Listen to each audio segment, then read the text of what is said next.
Elles ont fait l'objet de nombreuses plaintes et ont suscité des polémiques lors des manifestations des Gilets jaunes.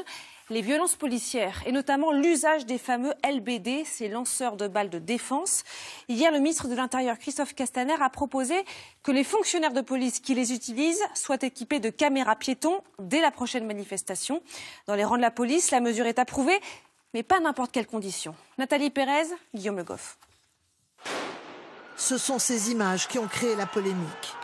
Des gilets jaunes blessés suite à un tir de lanceur de balles de défense. Devant la commission de l'Assemblée nationale, le ministre de l'Intérieur a donné hier des instructions pour plus de transparence dans l'usage de cette arme. J'ai demandé que dans toute la mesure du possible, les forces qui sont équipées de LBD à partir de samedi prochain soient systématiquement équipées de caméras piétons. Et qu'au moment de l'usage des LBD, ils puissent actionner les caméras piétons pour que s'il y a un débat, une contestation, un contentieux, on puisse produire ces images, y compris dans le cadre judiciaire. Des caméras comme celle-ci seront fixées sur le torse des policiers qui utilisent le lanceur de balles. Une avancée selon certains syndicats à la condition que le policier reste seul maître de l'appareil.